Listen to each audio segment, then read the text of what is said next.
नमस्कार, मैं हूं जल्पा क्षत्रिय और आप देख रहे हो के न्यूज नेशनल। यूपी चुनाव की शुरुआत होने में बस अब कुछ ही दिनों का फासला बचा है और यही वो फासला है कि जिसमें हर पार्टी जनता को आकर्षित करने के लिए किसी भी राजनीतिक कदम तक उठा सकती है।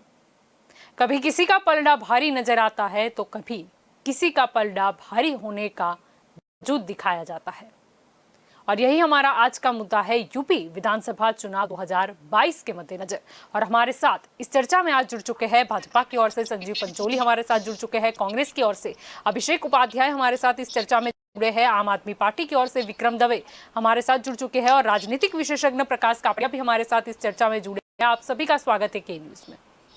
संजीव जी, आपसे शुरुआत करना चाहेंगे। अगर योगी आदित्यनाथ की बात करें तो आज योगी आदित्यनाथ ने प्रेस कॉन्फ्रेंस कर अपनी सरकार का रिपोर्ट कार्ड पेश किया था। उन्होंने 5 साल की यात्रा के दौरान यूपी में कुछ मील के पत्थर गड़े हैं, वो भी उन्होंने बताया। साथ ही उन्होंने 5 साल में क्या काम किया, कितना विकास हुआ, उसकी भी कुछ रिपोर्ट दी। उन्होंने ये भी कहा कि जो काम 17 साल में नहीं हुआ वो सिर्फ 5 साल में ही हमने उत्तर प्रदेश की अर्थव्यवस्था को नंबर 2 तक लेकर आ गए।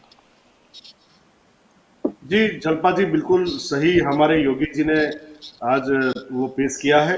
मैं समझता हूं जिस हिसाब से law and order Uttar Pradesh में यूपी जी ने एक दाखिला दिया है पूरे देश को, तो ये पूरा एक सुशासन योगी जी का दिखाई देता है। जिस तरह से हमारा काशी विश्वनाथ जी का कॉरिडोर हुआ है, the way the infrastructure has been develop in the UP is a tremendous. और जैसे हमारा गुजरात भी एक मॉडल था एक जमाने में कि भाई हम औद्योगिकरण के लिए गुजरात में काफी लोगों को हमने इनवाइट किया था, वैसे ही योगी जी ने यूपी में काफी इंडस्ट्रीज को इनवाइट किया है।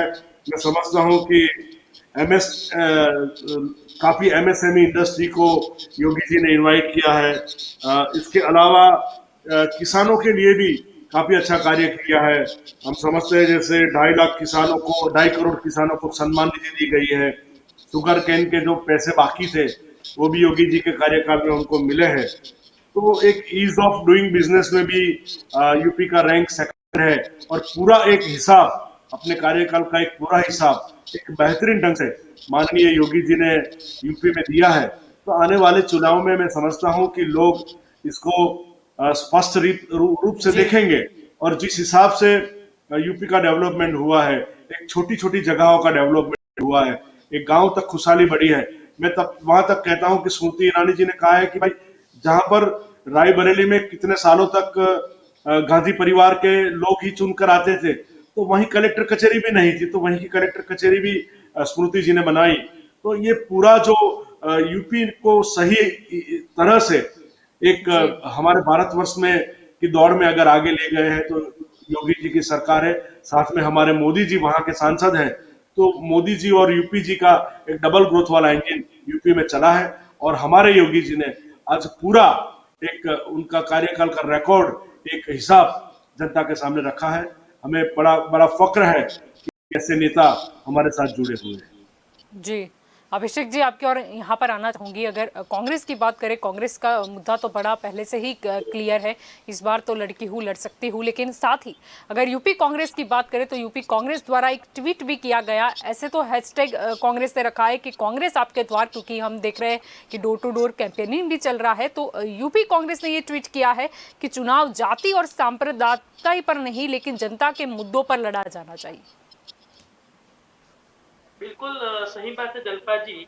जिस प्रकार से बीजेपी ने चुनाव के 3 महीने पहले जिस प्रकार से सांप्रदायिकता फैलाने का हर हमेशा कोशिश की है, कभी भी कुछ बात आती है या कुछ स्टेटमेंट आते हैं तो हमेशा जैसे सांप्रदायिकता कैसे बढ़े, कैसे समाज के अंदर भेदभाव बढ़े, कैसे उनके बीच एक अच्छा जो कॉम्बिनेशन है उसको कैसे तोड़े और चुनाव को किस तरह से पलटकर सांप्रदायिकता का पूरा जो घिनौनापन देना चाहती है बीजेपी, ये बिल्कुल सब कुछ खुल चुका है।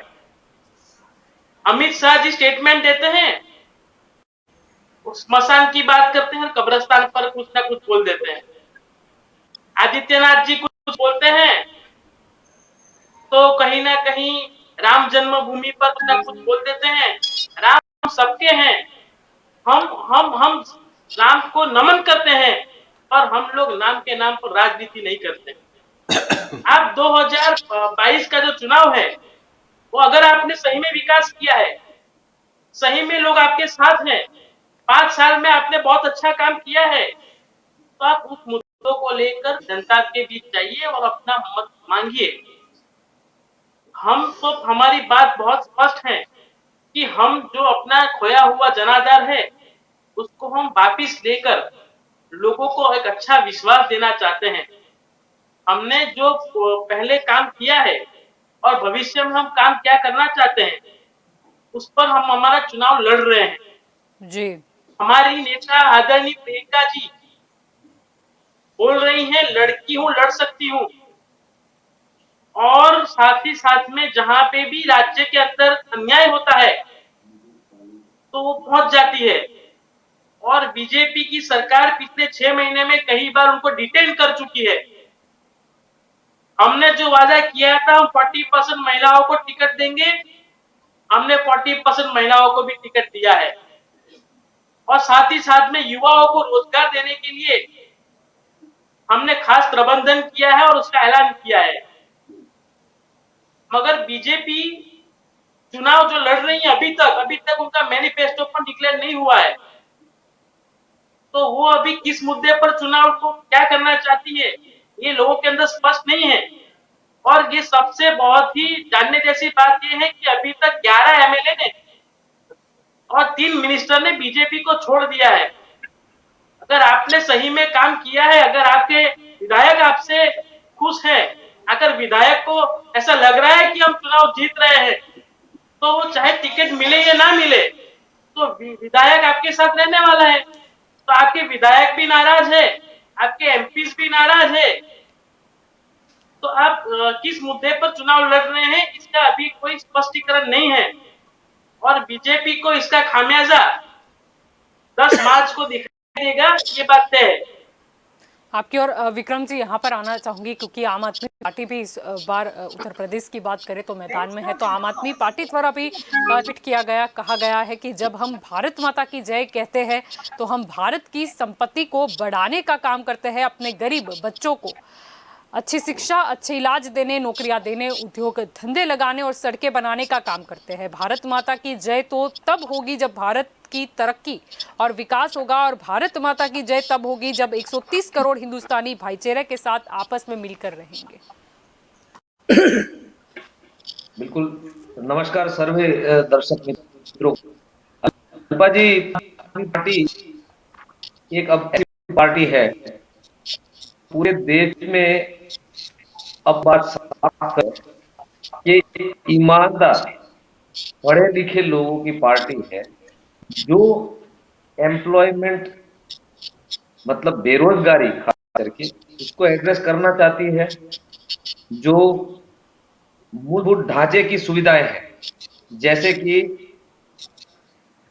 एजुकेशन और हेल्थ सेक्टर में, इसको एड्रेस करना चाहती है, और बाकी महिलाओं को और युवाओं को न्याय मिले और कैसे राष्ट्र निर्माण हो, ये हमारी बिल्कुल पॉजिटिव राजनीति। और देश की राजनीति एक करवट बदल रही है, देश की राजनीति हम बदल रहे हैं, उसमें आम आदमी पार्टी का बहुत बड़ा योगदान है। आम आदमी पार्टी, जैसे मैं आपको बता दूं कि परसों 20 कैंडिडेट और अनाउंस हुए, तो उत्तर प्रदेश में जहां पे जबरदस्त क्रिमिनल्स को टिकट दिए जाने की अमित शाह जी बोल रहे हैं कि एसपी ने क्रिमिनल्स को दिया है, एसपी बोल रहे हैं अमित शाह ने क्रिमिनल्स को। हकीकत ये है कि सभी लोगों ने क्रिमिनल्स को 50%, और 7 ग्रेजुएट, 20 में से 5 पोस्ट ग्रेजुएट, 2 डॉक्टर्स, 2 LLB और 1 PhD को। तो ग्राउंड में हम तो पार्टी उत्तर प्रदेश में चूंकि पहली बार 403 सीट लड़ रहे हैं और पहली बार लड़ रहे हैं, हमारी बात बड़ी साफ है कि उत्तर प्रदेश में जो भ्रष्टाचार है वो हटाएंगे और हम एक साफ सुथरी सरकार लाएंगे। जे पैसा जो बचेगा वो समाजवादी, हमारा देश है वो समाजवादी है, तो समाजवादी तरीके से उसको उपयोग किया जाएगा लोगों के कल्याण के लिए, ना कि कुछ चुने लोग जो वो पैसा खा जाते हैं। जैसे इस बार का बजट आपका आया, आपने देखा होगा कि बजट में साधारण लोगों के लिए, ये केवल कॉर्पोरेट्स के लिए जैसे बजट बनाया हुआ है, उस तरह की परिस्थिति बजट में भी खड़ी हो गई है। तो केंद्र सरकार है या योगी आदित्यनाथ जी की सरकार है, भाजपा के हमारे वरिष्ठ पंचोली साहब है, उन्होंने कहा था कि काशी विश्वनाथ कॉरिडोर और अयोध्या की बात कभी कभी भाजपा वाले करते हैं, तो सही में तो जो एड्रेस करने की बात है वो गन्ने के भाव की बात है। सही में तो वहां पे जो एड्रेस करने की बात है, जैसे स्मृति ईरानी जी उनकी कॉन्स्टिट्यूएंसी में गई थी तो उनको गो बैक प्रोटेक्ट किया गया था वहां के लोकल लोगों ने।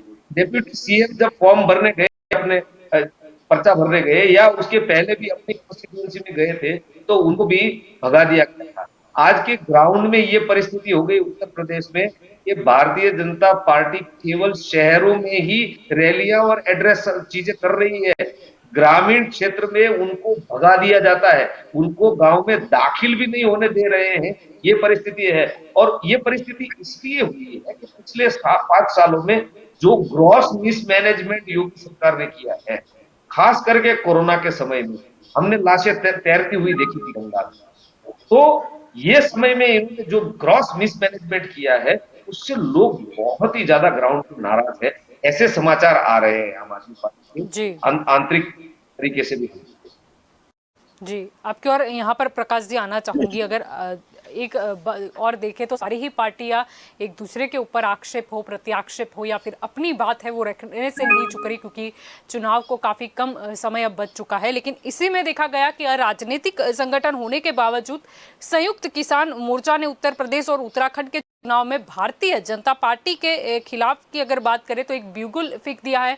उन्होंने आम लोगों को पत्र लिखा है कि किसान विरोधी जो है वो बीजेपी के खिलाफ वोट डालकर मतलब उनको सजा दे, यानी कि बीजेपी पार्टी को अभी भी वो मानते हैं कि ये किसान विरोधी है, और वो अपील कर रहे हैं चाहे उत्तराखंड हो या उत्तर प्रदेश हो वहाँ की जनता को कि आप बीजेपी के खिलाफ वोट डालें। यानी जो पहले बात थी कि वोट की चोट दो, वो शायद फिर से एक बार सामने आ रही है।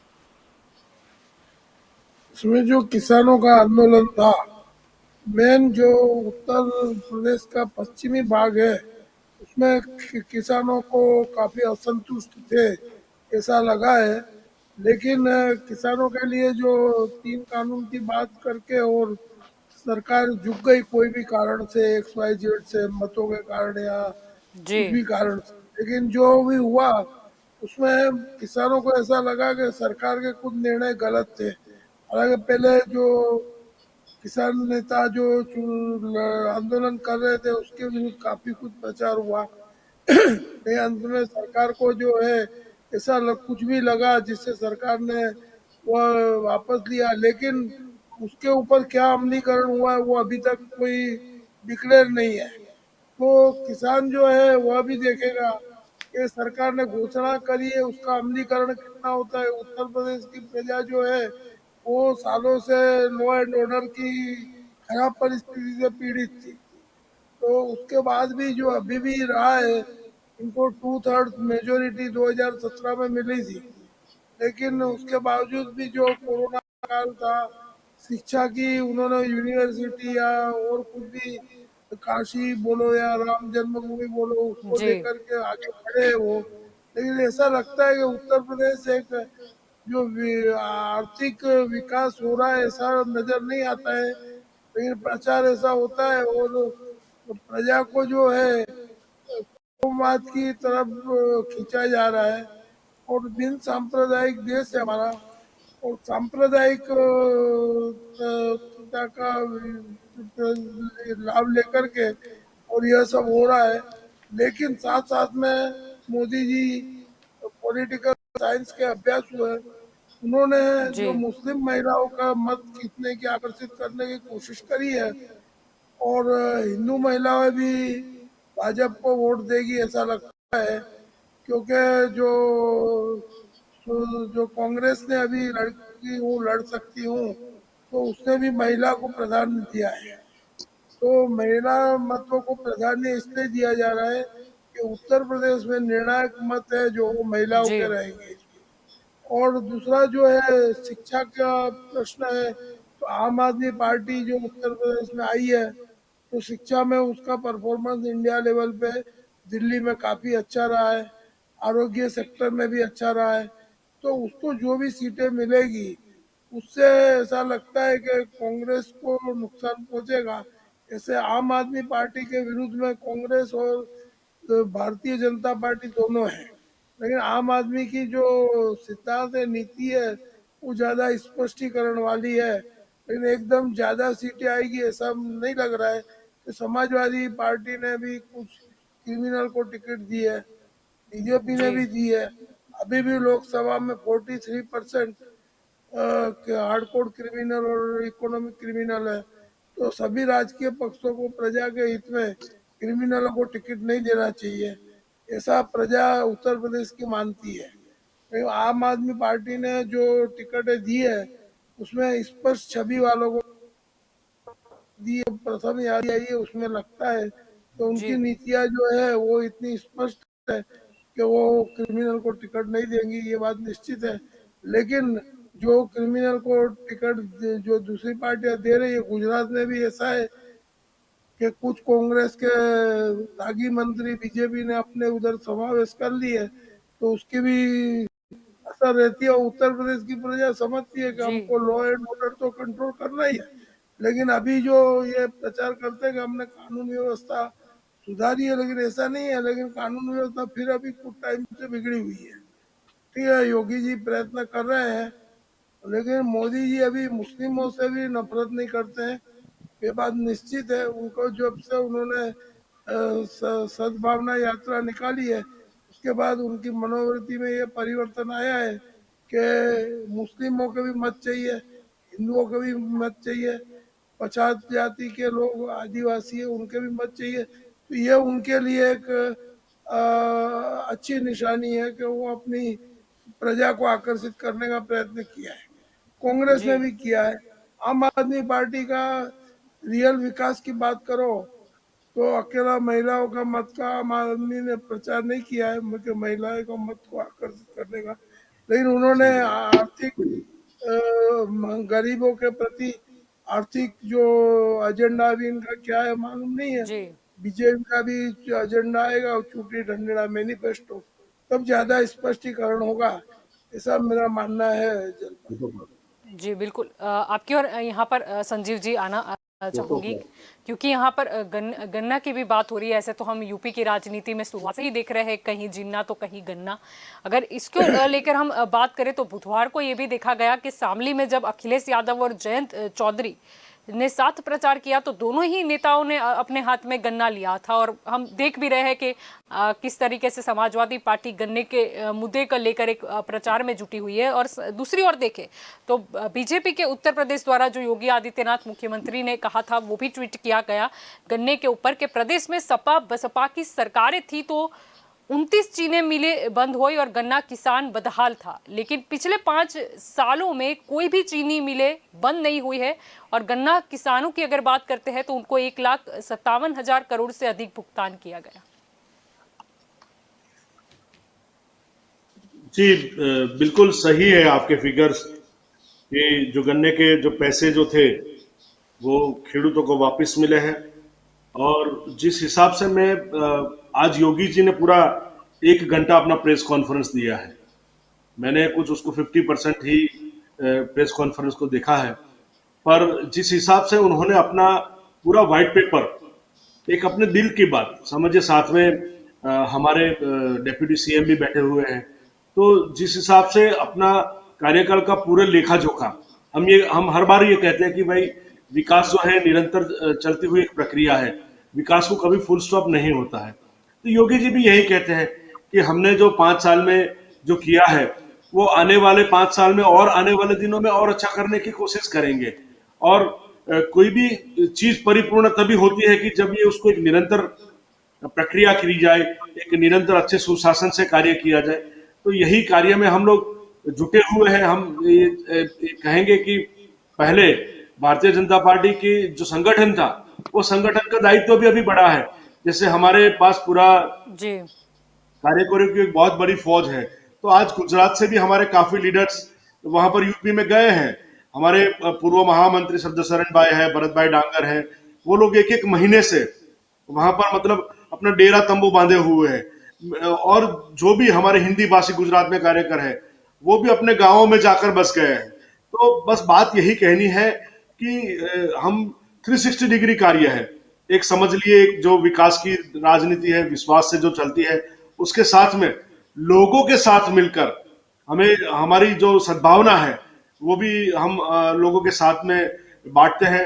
जैसे हम काफी सारी वीडियोस देख रहे हैं अभी। पूरा जी। एक हमारे लघुमती कौम के मित्रों का एक पूरा वीडियो था कि भाई हम योगी को क्यों वोट देंगे। हाँ, तो ये एक आई ओपनर है पूरे देश के लिए, क्योंकि जिस हिसाब से समझ लो कि भाई अयोध्या में राम मंदिर तो बन गया, पर मस्जिद के लिए भी हमने जमीन दिया है, और आने वाले दिनों में एक अच्छी मस्जिद भी वहां पर बने, ये हमारी भावना है। और हमारे प्रकाश भाई ने कहा कि मोदी जी ने सद्भावना यात्रा निकाली थी। तो देखिए जो विकास के कार्य होता है वो किस तक कौन पहुंचता है, वो हम उसका कोई हिसाब नहीं रखते। आयुष्मान कार्ड कितने दलितों को मिला है, कितने जाट को मिला है, कितने पटेलों को मिला है, कितने ब्राह्मणों को मिला है, कितने वैश्य को मिला है, उसका कभी कोई अकाउंट सिस्टम नहीं होती। तो ये जो विकास की राजनीति है और सर्व सुखी भवंतु की जो राजनीति है, भारतीय जनता पार्टी की जो पंचनिष्ठा के अध्याय पर हम लोग जो कार्य कर रहे हैं, और मैं कहूंगा कि पंडित दीनदयाल उपाध्याय जी के जो विचार थे, वो विचार सही मायने में हमारे योगी जी और मोदी जी यूपी में उसको बिल्कुल अप्लाई कर रहे हैं। उस हिसाब से एक युग बदला है। क्योंकि अयोध्या वास्तव में देखने जाए तो अयोध्या में अभी हमको लगता है कि भाई नहीं, अभी एक राम राज्य अयोध्या में आया हुआ है। जिस हिसाब से अयोध्या पर्व में दिवाली की सेलिब्रेशन हुई, उसके साथ में मुस्लिम बहनों के लिए जो हमदर्दी जताई है, तो मतलब सर्व धर्म को, सर्व पंथ को साथ में लिए चलना, ये जो भारतीय जनता पार्टी की नीति है, ये लोगों के मन में अब खरी उतरी है। इसलिए अब की बार फिर एक बार यूपी फिर बार मांगे भाजपा, ये हमारा योगी जी का एक नारा है। और आप देखेंगे तो आज प्रेस कॉन्फ्रेंस की है योगी जी ने, तो उसी में भी यूपी फिर मांगे भाजपा सरकार। तो यूपी के लोग मांगते हैं भाजपा सरकार, ऐसा उनका कहना है। तो आने वाले दिनों में जब 10 मार्च को हमारी डिबेट होगी, तो अवश्य एक बहुत बड़ी जीत के साथ भारतीय जनता पार्टी वहां पर निर्मित होगी। जी। अभिषेक जी, आप यहाँ पर आपकी ओर आना चाहूंगी। जैसे कि पहले बात हुई कि एक बार लड़की हूँ लड़ सकती हूँ, ये कांग्रेस द्वारा सूत्र दिया गया और उस हिसाब से टिकट भी दिया गया। लेकिन मुख्य चेहरों की अगर बात करें तो कांग्रेस का मुख्य चेहरा यूपी के लिए क्या रहेगा? क्योंकि भाजपा की बात करें तो उनके पास योगी आदित्यनाथ है। अगर हम समाजवादी पार्टी की बात करते हैं तो वो कहीं ना कहीं अखिलेश यादव को आगे रख के चल रही है। देखिए जलपाल जी, एक बात बिल्कुल तय है कि कांग्रेस पार्टी डेमोक्रेटिक पार्टी है, और हमने ऐसा तय किया है कि हमारा जो केंद्रीय नेतृत्व है वो इसका दिशा निर्देशन वो लोग करते हैं। फिर भी हमारा चेहरा है, हमारा जो काम हमने जो अगले सालों में जो हमारा हमारा हम जब सरकार में थे, हम जब सेंट्रल गवर्नमेंट में थे, तो हमने जो काम किए अभिषेक हैं जी, वो क्या भी पंजाब में जिस तरह कांग्रेस ने किया, ठीक है, आम आदमी पार्टी ने पहले वो टेक्निक अपनाई थी और भगवंत मान को अपना सीएम का चेहरा बनाया था, फिर पंजाब में देखा गया, ठीक है अनाउंसमेंट नहीं हुई है लेकिन हो जाएगी। क्या ऐसा कुछ यूपी में देखने को मिल सकता है कि शायद कुछ महिलाओं जिनको उम्मीदवार बनाया गया है, प्रत्याशी बनाया गया है, उनमें से किसी एक का सिलेक्शन करके जनता को मत देने पर वो अपील की जाए कि आप इसमें से किन्हें मतलब अपने मुख्य नेता के तौर पर देख रहे हो? जलपा जी, बिल्कुल आपका प्रश्न सही है, मगर हमारा केंद्रीय नेतृत्व ये तय करता है, और जब जब आगे आगे चुनाव जाएगा उस पर जरूर कुछ ना कुछ मंथन होकर कुछ ना कुछ ऐलान होगा। ठीक है, हमारे नेता आदरणीय प्रियंका जी अभी जिस प्रकार से काम कर रहे हैं यूपी में, वो बिल्कुल लगे हुए हैं और इसका हमें परिणाम भी मिलने वाला है। हमारा चेहरा युवाओं को रोजगार देना है। हमारा चेहरा किसान को एमएसपी के रूप में उसको रेट देना है। हमारा चेहरा लोगों की सुखकार के लिए काम करने का है। जो सही वास्तविकता, बिन सांप्रदायिकता के जो मूल्य है, उस बंधारण जी को किस प्रकार से लागू किया जाए, ये हमारा चेहरा है। हमारा ये चेहरा राजनीति से सिर्फ जुड़ा हुआ नहीं है। जी आपकी और यहाँ जलपा पर जी। जी विक्रम जी आना चाहूंगी, क्योंकि आम आदमी पार्टी भी इस बार मैदान में है। अपना घोषणा पत्र तो आम आदमी पार्टी ने जारी कर दिया है, लेकिन फिर भी अगर देखें तो ये बार तो नया चुनाव है। अगर मान लेते हैं कि रसाकसी देखने को या खिंचतान देखने को मिले भाजपा की और सपा के बीच में, तो आम आदमी पार्टी का सपोर्ट किसे रहेगा? देखिए जल्पा जी, ये कहना तो आज की तारीख में पॉसिबल नहीं है क्या है, पर एक चीज है जो मैं दर्शकों को यहाँ ध्यान करना चाहता हूँ, आकर्षित करना चाहता हूँ कि आम आदमी पार्टी है वो भली भांति डेवलपमेंटल राजनीति कर रही है कि यूपी के प्रश्न क्या है और उसको रिजॉल्व कैसे करेंगे। जैसे गारंटी पत्र देते हैं आम आदमी पार्टी, हम लोग जहां पे भी जाते हैं, हमारी सरकार बनेगी तो गारंटी पत्र देते हैं। हमने ये बोला कि 300 यूनिट्स तक का इलेक्ट्रिसिटी के बिल फ्री होंगे। मैं ये बहुत सारे लोग क्रिटिसाइज करते हैं कि फ्री देने की आप आदत कर रहे हैं, पर जलपा जी समझने वाली बात है कि पूरे भारत में 340 से 350 गीगावाट इलेक्ट्रिसिटी प्रोडक्शन होती है और पूरे भारत का कंजम्पशन 280 गीगावाट है। तो आप समझ लीजिए कि हम लोग इलेक्ट्रिसिटी में 60 टू 70 गीगावाट सरप्लस है। इसका मतलब हम इलेक्ट्रिसिटी को एक्सपोर्ट कर सकते हैं, हमारी इतनी कैपेसिटी ऑलरेडी हो चुकी है। इसके बावजूद भी भारतीय जनता पार्टी की केंद्र शासित गवर्नमेंट है, वो इलेक्ट्रिसिटी के भाव को नियंत्रित नहीं कर पाई है और अदानी की कोई एजेंसी की तरह काम कर रही है। तो जी हम लोग ने विक्रम दिल्ली जी, में भी केजरीवाल हम जी कर वैसे चुके तो हैं ये बात को। उन्होंने कहा था कि अभी आजकल सारे ही दल है वो अपनी ओर से कहीं ना कहीं फ्री बिजली की अनाउंसमेंट करने लगे हैं, लेकिन वो फॉर्मूला सिर्फ हमारे पास है। सवाल सवाल फॉर्मूला का नहीं है, सवाल भ्रष्टाचार रोकने का। आम जी आदमी पार्टी नैतिक तरीके से ईमानदार लोगों की पार्टी है। हम लोग ब्रेक मारना चाहते हैं। जहां पे भी आम आदमी पार्टी होगी, ये टोपी वाला आदमी होगा, वहां हमेशा लड़ाई होगी। भ्रष्ट लोगों के सामने खुलेआम बोलेंगे, हमारे सरकार के खिलाफ भी बोलेंगे, हम निर्भीकता से बोलेंगे। हम फार्मर्स है, वो बहुत, उत्तर प्रदेश है वो सबसे ज्यादा ग्रामीण राज्य है, सबसे पॉपुलर स्टेट तो है लेकिन सबसे ज्यादा ग्रामीण राज्य है। तो हमने जी फार्म लोन वेवर जो है उसको, जो वो भी हमारी गारंटी है with in the first month. हमारा 25% बजट जो है हम एजुकेशन में डालना चाहते हैं। 97,000 टीचरों की जगह खाली है उत्तर प्रदेश के। हम लोग, और साहब जो पंचोली साहब बोल रहे थे कि इतना भुगतान, आपने भी कहा 1,57,000 करोड़ का भुगतान हुआ गन्ना में। सवाल ये नहीं है, सवाल ये है कि भुगतान इमीडिएटली नहीं हो रहा है। तो आम आदमी पार्टी ने अपने गारंटी कार्ड में बताया कि 24 घंटे में भुगतान होगा किसानों को, अपने जी गन्ने का या और भी एमएसपी जो मिलने हैं भुगतान उसका 24 घंटे में होगा। और एवरी ईयर सबसे बड़ा प्रश्न उत्तर प्रदेश में 34 लाख अनएम्प्लॉयड लोग हैं, तो 10 लाख नौकरियां हर साल क्रिएट होगी आम आदमी पार्टी की, ये बात है।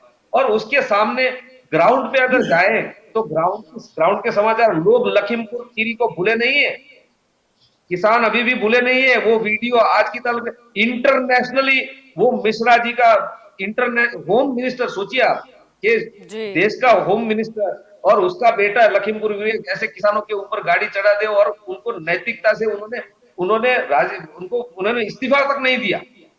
तो ये लोग भूले नहीं। हाथरस की जो दलित की महिला की घटना है वो भी लोग नहीं भूले हैं।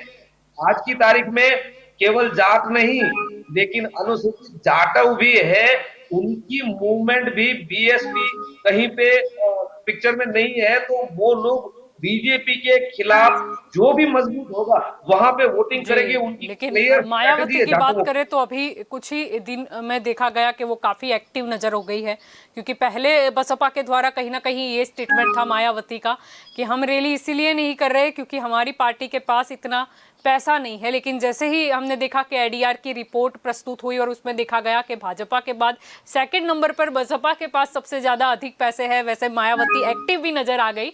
और उनका कहना है कि शायद सपा ने जो गलती की या फिर भाजपा जो नहीं कर पाई वो कहीं ना कहीं हम कर पाएंगे। शायद शायद पर ग्राउंड पे जो मैंने कई जगह निष्पक्ष मीडिया और यूट्यूब में कई इंटरव्यूज जो ग्राउंड पे देखे, उसमें ये चीज जरूर देखने को मिल रही है आज उत्तर प्रदेश में कि अनुसूचित जाति के वोटर को ऐसा महसूस हो रहा है कि मायावती जी रेस में ही नहीं है। तो अनुसूचित जाति का वोटर है, उसका मूवमेंट या तो सपा के साथ या तो कांग्रेस के साथ, क्योंकि जी वो बिल्कुल बिल्कुल भारतीय जनता पार्टी के साथ नहीं है। तो वो या तो आम आदमी पार्टी के साथ या सपा के साथ या कांग्रेस के साथ मूव हो रहा है। तो ये बिल्कुल देखी जा रही बात है। और किसान 700 किसान ने यहां सिंधु बॉर्डर पे दिल्ली में अपनी जो शहादत दी, केवल ये 3 काले कायदे जो है किसानों को, जो किसानों ने नहीं मांगे थे और वो उनके ऊपर थोप दिए गए और उसको मास्टर स्ट्रोक कहा गया। उसके बाद वो 1 साल तक आंदोलन, पूरी दुनिया के इतिहास में सबसे लंबा आंदोलन, और 700 किसानों ने शहादत दी। आप सोचो, वो ठंड में, वो नॉर्थ इंडिया की ठंड, वो गर्मी में, वो बारिश में, वही किसान वही बैठे रहे, डटे रहे। उनको कहा गया कि वो आतंकवादी है, उनको क्या क्या नहीं कहा गया, फिर भी शांतिपूर्ण तरीके से वो बैठे रहे और 3 काले कायदे वापस लेने पड़े तब भी उसको भी भाजपा वाले ने, चापलूसों ने मास्टर स्ट्रोक उसको भी बताया। पर दुख की बात यह है कि प्रधानमंत्री केवल भाजपा के नहीं है, प्रधानमंत्री देश के हैं और जी 700 शहीदों की शहादत के उन्होंने कम से कम तो करना था। एज प्राइम मिनिस्टर है, ही कंट्रोल्ड, उन्होंने एक शब्द भी उसके बारे में नहीं बोला। वो ये वेस्टर्न यूपी में पर्टिकुलरली, क्योंकि वो सब किसान थे, वो particularly Punjab Haryana western UP के ज्यादा थे, तो वो भूला नहीं जा रहा। तो परिस्थिति इतनी बुरी हो गई है जी भारतीय जनता पार्टी की कि अमित शाह साहब को अपनी होम मिनिस्ट्री का घर छोड़ के पश्चिम उत्तर प्रदेश में वो लग गए कितने दिन से, और फिर भी परिस्थिति ऐसी आ रही है कि पश्चिम उत्तर प्रदेश है, वहां पे पूरा भारतीय जनता पार्टी का ग्रिप, सबसे पहले वहीं पे इलेक्शन होना है, सबसे वहीं पे वोटिंग होना है, तो उसकी ग्रिप खत्म हो रही है और वहां पे भारतीय जनता पार्टी डेसिमेट हो रही है, डेसिमेट खत्म हो रही है। तो ये परिस्थिति में ऑब्वियसली, बहुत आपने जो प्रश्न पूछा कि सपा और भाजपा के बीच में, मुझे मुझे ये लग रहा है कि जी यूपी की जनता इतनी होशियार है कि वो क्लियर कट मैंडेट देगी, और जी क्लियर कट मैंडेट ऐसे कि जो 5 साल तक अच्छी तरह से काम कर पाए। तो जो भी जनता जनार्दन है लोकतंत्र में, जी तो उसका एक्सेप्ट करना ही चाहिए। पर हमारा हमारा जो स्टैंड होगा वो जी हमेशा राष्ट्र का निर्माण, उत्तर प्रदेश का निर्माण, और कैसे करके लोकतांत्रिक मूल्य वो जी मजबूत बने। हम, हमारे पुरखों ने जो हमें डेमोक्रेसी दी है वो हम अपनी अगली पीढ़ी को दे पाए, वही हमारा स्टैंड रहेगा। जी बिल्कुल।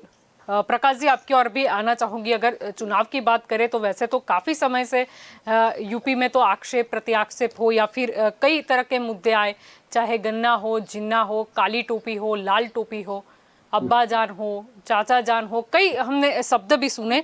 लेकिन यहाँ पर ये राजनीति कुछ उबाल पर आज इसीलिए भी आ गई क्योंकि कहीं ना कहीं अगर हम ओवैसी की बात करें तो उनके द्वारा एक ट्वीट किया गया। उन्होंने कहा कि कुछ देर पहले छिजारसी टोल पर गेट पर मेरी गाड़ी पर गोलियां चलाई गई, 4 राउंड फायर किए गए, 3-4 लोग थे, सबके सब भाग गए और हथियार भी वहीं छोड़ गए। मेरी गाड़ी पंचर हो गई लेकिन मैं दूसरी गाड़ी में बैठकर वहां से निकल गया और हम सब महफूज हैं। यानी अब मतलब जब तक गोलियां ना चले, क्या मतलब चुनाव आया वैसा लगता नहीं है। मतलब हम हमेशा देखते हैं कहीं ना कहीं ये बहुत ही पुराना वैसे तो फॉर्मूला रहा है कि कोई भी व्यक्ति आक्षेप कर देता है या तो फिर बताता है कि नहीं मेरी जान को खतरा है, क्योंकि हम देख रहे हैं कि भाजपा हमेशा से हिंदुत्व के मुद्दे को लेकर आगे बढ़ रहा है। तो क्या ओवैसी को लगता है कि वो इस तरीके का कुछ करेंगे, या चलो मान लेते हैं कि गोलियां चलाई भी गई हो तो उनको लगता है कि सोशल मीडिया में ये ट्वीट कर दिया तो क्या हंगामा हो जाएगा? इसमें जब भी चुनाव आता है कोई भी राज्य में, तो आजादी से यह देखा गया है, आजादी के बाद 15 साल शासन बराबर चला, कोई कौमवाद की राजनीति 15-20 साल नहीं थी आजादी के बाद। अभी ऐसा है कोई भी राज्य में इलेक्शन आता है तो पहले हिंदू मुस्लिम का मुद्दा कुछ न कुछ खड़ा होता है। जैसे गुजरात में भी अभी जो किशन भरवाड़ का मुद्दा चल रहा है, ओवैसी पे आक्षेप हो रहे हैं कि ओवैसी ने उधर से ये किया वो किया। तो इसमें ऐसा होता है कि यह जो एक षड्यंत्र का भाग है जिसमें जो भी हिंदू मुस्लिम का होता है तो जी कौमवाद का, तो उसका बेनिफिट है वो हिंदुओं की संख्या ज्यादा होने के कारण उसका बेनिफिट बीजेपी को ही मिलता है। तो जैसे जैसा कुछ गोलियां चलती है कुछ होती है तो हिंदू लोगों को जो है डर का मार्केटिंग करके वो इकट्ठा कर होते हैं हिंदू लोग, तो उसका बेनिफिट बीजेपी को मिलता है, वोट भी उधर जाते हैं। कोई ट्रिपल तलाक का मुद्दा है तो जी महिलाओं के वोट वोट भी उनको जी, मिलेंगे। यानी ओवैसी वो को भी भी लगा कि ये ट्वीट कर देंगे तो कुछ मत बैंक हाथ में आ हाँ, जाएगी, जो शायद समाजवादी पार्टी की ओर भी झुकी हुई है। हाँ, इसमें समाजवादी पार्टी है उसको अभी समझो जो लास्ट इलेक्शन हुए तो दूसरे नंबर पे वही पार्टी है। बहुजन समाज पार्टी का जैसे मायावती का है उसको वर्चस्व इतना नहीं दिखाई पड़ेगा। ठीक है वो मेहनत कर रहे हैं, उनके पास पैसा है, धन दौलत के जोर पे वो कर रहे हैं, जी लेकिन प्रजा ये देखती है कि ये सरकार जो है यह अमीरों की सरकार है, ऐसा प्रस्तुत हुआ है। जो बाहर निकल के परिणाम आया है वो ऐसा है कि ये अमीरों की सरकार है, गरीबों की नहीं है। और अमीरी और गरीबी के बीच की जो भेद रेखा पतली होनी चाहिए वो खाई में रूपांतर हो गई है। आज देश की 90% संपत्ति 10% लोगों के पास है। तो वो सरकार के विचारों की जन्म स्थान है कि वो अमीरों का फेवर क्यों कर रहे हैं वो प्रजा समझती है। तो ये जो आम आदमी पार्टी है वो गरीबों की ऐसी भावना प्रजा में फैली हुई है सभी जगह पर। तो उन्होंने वो जो वायदे किए हैं जी वो निभाए भी है, ये बात सही है। तो अभी प्रजा जो है अभी अपना अंदाज है, एक अनुमान है, लेकिन अनुमान चलता नहीं है कि इसको ये जीतेंगे या इनकी टिकट ज्यादा सीट आएगी। जी लेकिन एक माहौल खड़ा करने का हर एक राजकीय पक्ष अपना अपना पॉजिटिव प्रयत्न करता है, लेकिन रिजल्ट क्या आता है वो तो समय जी बताता है। लेकिन जो अनुमान है वो सही नहीं होते, वो एग्जिट पोल है या दूसरे वो भी कई दिखाते हैं, लेकिन वो अभी प्रजा के मन में क्या है। प्रजा रोजगारी चाहती है, शिक्षा चाहती है, जी बिल्कुल आरोग्य चाहती है, विकास का। लेकिन जो यूपी में विकास हुआ है वो आर्थिक असमानता का विकास हुआ है, और आर्थिक असमानता का विकास होने के कारण बीजेपी की सीटें जो 2/3 मेजोरिटी 2017 में थी उससे काफी कम होगी, ये निश्चित बात है। लेकिन उसका बेनिफिट किसको मिलता है वो समय बताएगा आने पर। जी ऐसा मेरा अभिप्राय है जलपाल बेन। जी बिल्कुल, आपकी और यहाँ पर आना चाहूँगी संजीव जी। ऐसे तो पहले भी अगर हम राजनीतिक रणनीतिकार की बात करें, प्रशांत किशोर उनके द्वारा किया गया था कि भाजपा को जो बेनिफिट है मतों का वो इसीलिए भी मिलता है क्योंकि विपक्ष आपस में ही लड़ रहा है या विपक्ष कहीं ना कहीं अलग अलग है। और अगर हम यूपी की बात करें तो कहीं ना कहीं शायद अखिलेश जी ने उनकी बात को बड़ा सीरियस ले लिया, क्योंकि उन्होंने काफ़ी छोटे दलों को अपने और भी कर लिया। और ऑलरेडी की अगर हम बात करते हैं जयंत चौधरी जिनके साथ वो गन्ने का प्रचार करते हुए नजर आ रहे हैं, मतलब उन्होंने एकजुटता दिखाने का प्रयास किया है। लेकिन अभी बात करें तो अमित शाह द्वारा भी ये निवेदन दिया गया था, जो बीजेपी उत्तर प्रदेश ने ट्वीट भी किया है। उन्होंने कहा था कि परसों प्रेस कॉन्फ्रेंस में अखिलेश जी ने जयंत चौधरी जी को अपने साथ बिठाया था। जयंत जी को लगता है कि अगर सरकार बनेगी तो अखिलेश उनकी सुनेंगे। अरे जयंत बाबू, जो अपने पिताजी और चाचा जी की नहीं सुनता वो आपकी क्या सुनेगा? यानी कहीं ना कहीं अमित शाह ने आईना दिखा दिया है अगर अखिलेश यादव की, शायद इसका असर देखने को भी मिल सकता है दूसरे दलों पर। नहीं, देखिए जिस हिसाब से अमित भाई ने जो कहा है वो सही कहा है, क्योंकि आज मुलायम जी भी जिस हिसाब से स्टेटमेंट्स देते हैं तो वो अपने बच्चे से काफी नाराज हैं। उनके चाचा भी पहले काफी नाराज थे, अभी थोड़े थोड़े जुड़े हैं। और उनके सौतेले भाई की जो अपर्णा जी है वो हमारी पार्टी में जुड़ी है। तो जी देखने जाए तो अखिलेश एक फैमिली मैन नहीं है, ये एक वास्तव में प्रजा के सामने आया है। तो अगर कोई बंदा अपनी फैमिली का नहीं है तो वो राज्य का कैसे होगा, वो भी एक सवाल है। क्योंकि वो काफी ज्यादा वो ओवर एंथुसियास्टिक है, उनको केवल सत्ता चाहिए। और लास्ट इलेक्शन में वो साइकिल की सवारी राहुल जी ने उन लोगों के साथ की थी, तो कांग्रेस को भी केवल 7 सीटें मिली थी। तो ये जाहिर होता है कि भाई सत्ता के मामले में के लिए ही वो दोनों लास्ट वक्त भी इकट्ठा हुए थे।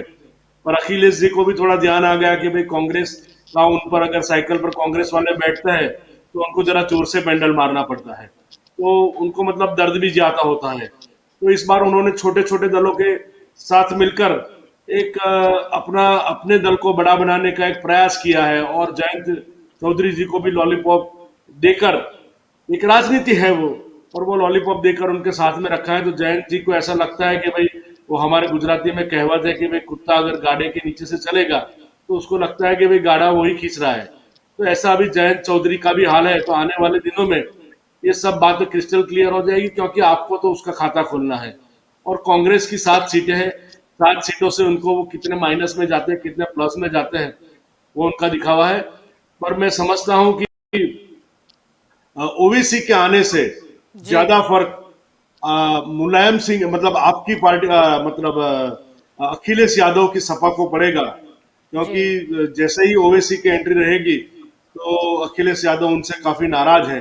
क्योंकि आप भी मेरी बात समझते हैं, पूरा उत्तर प्रदेश भी बात समझते हैं, और बखूबी ये बात अखिलेश जी भी समझते हैं कि उनके के जो मतों का ध्रुवीकरण है ओवैसी के आने से, वो बेशक उनके खिलाफ जाएगा। और उसी का फायदा हम कह भी सकते हैं कि भाजपा को कहीं पर हो सकता जी। है। आपके और यहाँ पर अभिषेक जी आना चाहूंगी, क्योंकि यहाँ पे अगर हम बात कर रहे हैं तो देखा गया कि जिस तरीके से कांग्रेस के जो दिग्गज नेता जिन्हें कुंवर जी के नाम से भी जाना जाता है, वो जब भाजपा में शामिल हुए तो इसका असर ये देखने को मिला कि स्वामी प्रसाद मौर्य जो कि बीजेपी में थी फिर सपा में जा मिले थे, उन्होंने कहीं ना कहीं अपनी जो सीट है उससे पीछे हटने का फैसला किया। अब अगर आज की बात करते हैं तो अखिलेश के घर में शायद दरार भाजपा ने पाड़ी, तो कहीं ना कहीं अनुप्रिया पटेल की बहन है पल्लवी पटेल, उनको सपा ने अपनी ओर से मैदान में उतार दिया, और वो भी उतारा केशव प्रसाद मौर्य के खिलाफ। अब मुद्दा यहाँ पर ये इसीलिए गंभीर हो जाता है क्योंकि अपर्णा यादव की बात करो, पल्लवी पटेल की बात करो, या फिर कई बड़े चेहरों की बात करो, कि जब कांग्रेस लड़की हूँ लड़ सकती हूँ का स्टेटमेंट लेके निकली है तो वो बड़े जो चेहरे हैं, अगर हम उसे फीमेल फेस कह सकते हैं, वो क्यों कांग्रेस की ओर नहीं आई, या क्यों नहीं उनका झुकाव इस ओर रहा, या प्रियंका जी के साथ वो खड़े नजर आए? देखिए, चुनाव जीतने के लिए केवल बड़े चेहरों से ही चुनाव जीता जाता है, ऐसा कुछ होता नहीं। ठीक है, आप बोल रहे हैं फीमेल प्लेस फेस है। देखिए, चुनाव जो होता है उसका हर एक पार्टी अपना कैंडिडेट के लिए सर्वे करती है, और जब उसे लगता है कि ये कैंडिडेट जायज है और ये कैंडिडेट जीत सकता है तो इस पर वो अपना विचार कर उसका टिकट देती है। प्रियंका जी खुद हमारा बड़ा चेहरा है, क्या वो देश की प्रियंका जी नेता है, इस बार मैदान में युवाओं की उतरेगी? नेता है। नहीं, प्रियंका जी का चुनाव लड़ना नहीं लड़ना वो उनका तय करना है, और पार्टी आलाकमान तय करेगी, जिसका अभी और आगे आगे आपको पता चलेगा। जी जब जब चुनाव अभी तो पेश होने वाले हैं, तो आगे आगे इस पर 10 तारीख पूरा को जो ब्यौरा है वो आएगा। मगर आज की डेट में हमने सबसे अधिक महिलाओं को टिकट दिया है, और महिला मतदाता जी इससे काफी खुश हैं। चेहरे जब बड़े होते हैं ना, वही बड़े कहीं ना कहीं छोटे भी होते हैं। तो चेहरों का तो बड़ा होना छोटा होना ये चुनाव में जायज है। हमारा फीमेल फेस हमारी नेता प्रियंका जी है, हमारे कार्यकर्ता है, हमारी महिला कार्यकर्ता है, हमारा युवा कार्यकर्ता है, और सबसे बड़ी चीज हमारा एजेंडा है जो जी बीजेपी विफल गई है। कोरोना के दरमियान जिस प्रकार से लोगों को हालाकी का सामना हुआ है, जिस प्रकार से लोगों को ऑक्सीजन और रेमडेसिविर के इंजेक्शन के लिए दल-दल भटकना पड़ा है, और कानून व्यवस्था की जब आप बात करते हैं तो किस प्रकार की स्थिति है, वो तो बीजेपी के जो विधायक है, जो जब अपने मत क्षेत्र में जाते हैं तो लोग उनको बताते हैं और लोग उनका विरोध करते हैं, और ये सब कुछ मीडिया के माध्यम से पूरा देश देख रहा है कि हम नहीं बता रहे, हम इस पर कुछ टिप्पणी करना नहीं चाहते हैं, लोग देख रहे हैं जी किस प्रकार से बीजेपी के विधायकों का उनके गांव में, उनके जिले में, उनके तालुका मथक पर किस प्रकार से विरोध हो रहा है। लोग समझ गए हैं कि बीजेपी ने 5 सालों के अंदर जो वायदे किए थे वो कहीं जी कर सकी नहीं है, और जब कोरोना हुआ है तब सरकार विफल रही है, किसान के मुद्दे पर विफल रही है। तब जब लगा है कि ये सब विफलताएं हुई है, तब मोदी फेस को लाने की बात कर रही है बीजेपी, सांप्रदायिक ध्रुवीकरण करने की राजनीति कर रही है बीजेपी, ओवैसी को इनडायरेक्टली किस प्रकार से प्रमोट कर रही है पूरी इंडिया जानती है, पूरा देश जानता है। ये बात अब छुपी नहीं है कि ओवैसी किसका बंदा है, ये किसकी बी टीम है। ये आप हंसकर उसका मजाक भी उड़ा सकते हैं। बीजेपी कैसे अपना एजेंडा क्या करना चाहती है, पूरे देश के अंदर क्या करना चाहती है, जब लगता है कि अब चुनाव हारने वाले हैं तब ईडी का यूज करना चाहती है, पुलिस डिपार्टमेंट का यूज करना चाहती है, सीबीआई का यूज करना चाहती है। बीजेपी तो यही कर रही है और पिछले 7-8 साल से यही कर रहे हैं। जब लगता है कि अब कुछ होने वाला है तो बोले पाकिस्तान से आदेश आया है, कल इतने आतंकवादी घुसे हैं, कल इतने लोग मरने वाले हैं, हमारी डिपार्टमेंट के लोग काम पे लग गए हैं, हमने इतने बम को पकड़ लिया है, हम पूरा काम। देखिए भैया, ये आप जो कुछ भी कर रहे हैं ये लोग जानते हैं कि जब चुनाव आते हैं तो इस प्रकार की राजनीति बीजेपी करती है, और ये कुछ नई बात नहीं है। आप चुनाव लड़ रहे हैं, आप विकास के मॉडल पे चुनाव लड़िए, हम तो चाहते हैं कि आप विकास के मॉडल पर ही चुनाव लड़े। चुनाव ऐसे लड़े जाते हैं सांप्रदायिकता से चुनाव, अब तो गुजरात में भी ये कर चुके हैं, अब ये आप पूरे देश में कर रहे हैं। लोग समझ रहे हैं कि बीजेपी क्या करना चाहती है, और हम हमारी बात रखते हैं, ठीक है। प्रजा को कहीं ना कहीं कभी ऐसा लगता है और कहीं वोटों का ध्रुवीकरण हो जाता है। जीत और हार ये सिक्के की दो पल्लू की तरह है। जी अब जीत जाना यानी आप सही है, ये नहीं होता है। कुछ चीजों का समय परिणाम उसके समय पर आने वाला है, और 10वीं मार्च को इसका परिणाम आएगा। जी तब आपको पता चलेगा कि 5 में से किस राज्य में बीजेपी की सरकार बन रही है, किस पे नहीं बन रही है। जी बिल्कुल उत्तराखंड, पंजाब, गोवा, मणिपुर बहुत ही अच्छा प्रदर्शन कांग्रेस पार्टी कर रही है, कांग्रेस पार्टी सरकारें बनाने जा रही है। यूपी में हम अच्छे से अच्छा प्रदर्शन करने वाले हैं, और ये जो प्रदर्शन करने वाले वो बीजेपी के एंटी वोट का हमें फायदा होने वाला है। हम तो ये बात भी बोल रहे हैं कि आपकी विफलताएं हैं, जिसका कारण से एसपी हो या कांग्रेस हो या किसी भी पार्टी हो, इसको बहुत बड़ा फायदा होने वाला है। और आप जिस प्रकार से फेलियर हुआ है, तो इसके लिए उसका खामियाजा आपको ये 2022 के चुनाव में होने वाला है, वो तय है। जी अपनी आखिरी राउंड के सवालों की ओर चलते हैं। अभिषेक जी, आपसे ही शुरुआत करना चाहेंगे। कांग्रेस की बात करें, क्या लगता है 403 सीटें हैं, कांग्रेस को कितनी सीटें ये बार मिल सकती है? क्योंकि ये बार मुद्दा भी नया है, और हमने देखा था, अगर स्टार प्रचारकों की बात करें तो काफ़ी बड़े चेहरे भी वहाँ पर यूपी में चुनाव में प्रचार प्रसार करते नजर आए। आज तो प्रियंका जी खुद भी मैदान में उतरी थी। क्या लगता है? मैंने अभी ही आपको बताया जलपा जी कि हम अच्छे से अच्छा प्रदर्शन करने वाले हैं।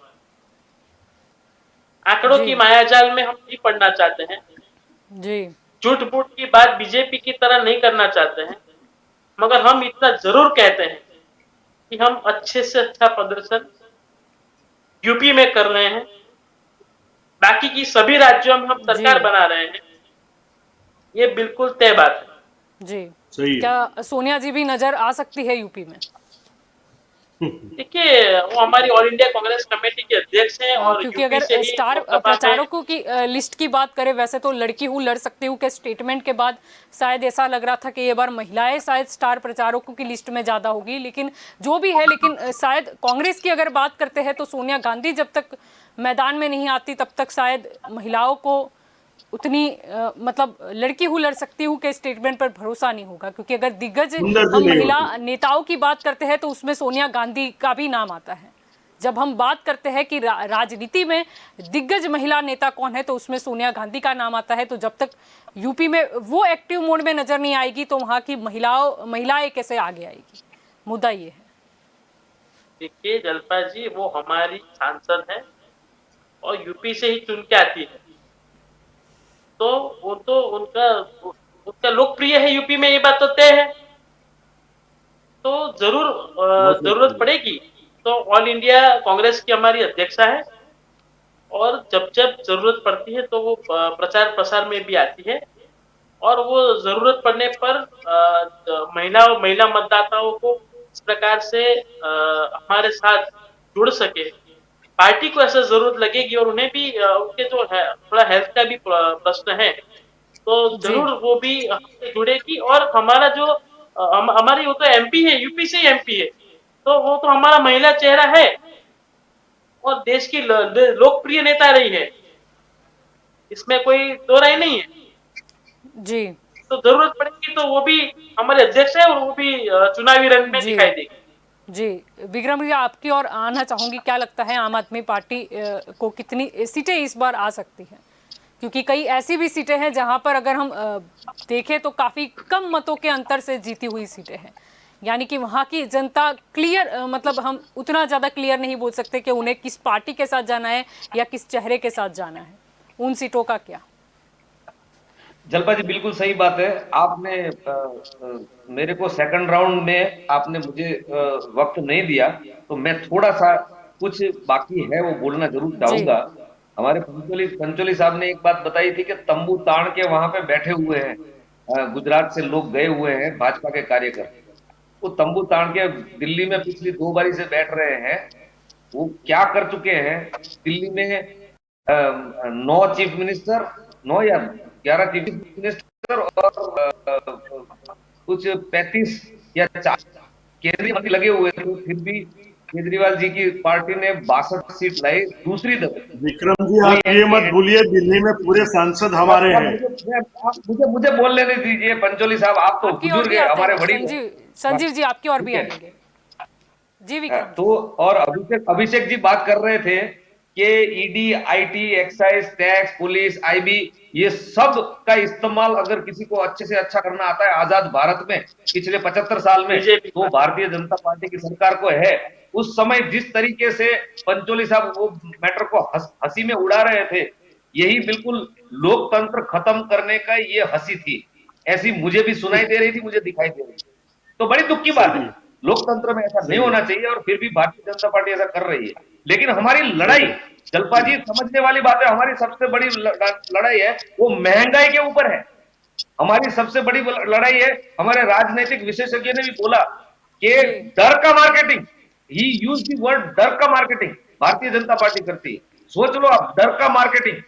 तो कहां पे ये कौन से निम्न स्तर पे गिर चुकी है भारतीय जनता पार्टी, वोट के लिए कुछ भी करेगी और देश का अमन, शांति, चैन इतने सालों से जो हमारा देश का ढांचा बना हुआ उसको भी खत्म करने में उसको कोई हर्ज नहीं है, कोई दिक्कत नहीं है। उसकी एक ही पॉलिसी है, भाजपा पहले राष्ट्र बाद में।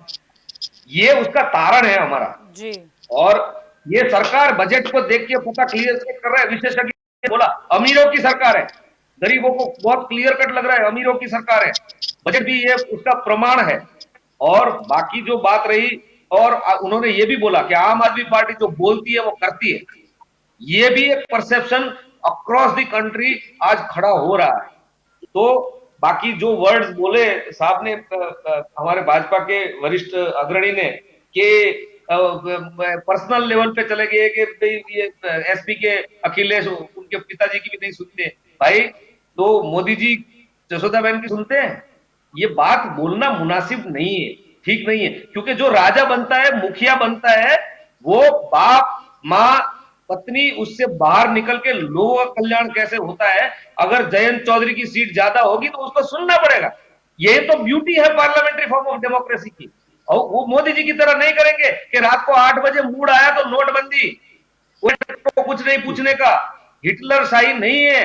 बाकी के भारत में और पार्टियां हैं, वो लोकतांत्रिक तरीके से वो पार्लियामेंट्री फॉर्म ऑफ गवर्नमेंट आज भी फॉलो कर रहे हैं। और ये मत भूलिए कि ये भारत आज की तारीख में भी पार्लियामेंट्री फॉर्म ऑफ गवर्नमेंट है, जहां पे कोई भी मुसद्दा बनता है तो वो मुसद्दा तैयार तंत्र करता है, उसके बाद वो ज्वाइंट पार्लियामेंट्री कमेटी में जाता है, वो कमेटी ओके करती है, उसमें उसमें विरोध पक्ष के भी होते हैं, उसमें एमएलए या एमपी सत्ता पक्ष के भी होते हैं, वो सब अपनी राय देते हैं, स्टेक होल्डर होते हैं, वहां से वो कैबिनेट में जाता है, कैबिनेट उसको पसार करके उसके बाद वो हाउस में जाता है, केंद्र में है तो पार्लियामेंट में, या विधानसभा में है तो विधानसभा में जाएगा, और फिर वहां पे चर्चा विचारणा होगी, उसके बाद उसको नियम अमल होगा वो।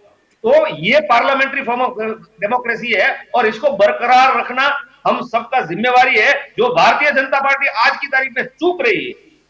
तो मुझे बहुत दुख हुआ, लॉलीपॉप जैसे शब्द इन्होंने इस्तेमाल किए, तो भैया शिवसेना को आपने लॉलीपॉप दिया था, उसको पता चल गया कि ये लॉलीपॉप थी इसलिए निकल गए। रामविलास पासवान की पार्टी ने आपको पहले लॉलीपॉप दिया था, उसको पता चल गया और निकल गए। तो ऐसा कुछ लॉलीपॉप नहीं होता, ये वर्ड्स नहीं यूज करने चाहिए। हमारा स्तर उससे काफी बड़ा है और हम सब यहाँ पे बैठे हैं वो राष्ट्र के निर्माण के लिए बैठे हैं, ना कि ये कोई गंदी गिरी हुई राजनीति करने के लिए। तो मेरी तो वडील हमारे बुजुर्ग है पंचोली साहब, लेकिन मेरी उनको यही राय है कि, और मेरा मशवरा भी है, मैं आपसे छोटा हूं फिर भी, कि हम लोग निर्माण करने की बात करें। और चतुष्कोणीय पंचकोणीय उत्तर प्रदेश में आज की तारीख में उत्तर प्रदेश की इलेक्शन है, तो बता नहीं पाएंगे किसकी सीटें कैसे कब कितनी बढ़ जाएगी कितनी घट जाएगी, ये बोलना बहुत ज्यादा मुश्किल है।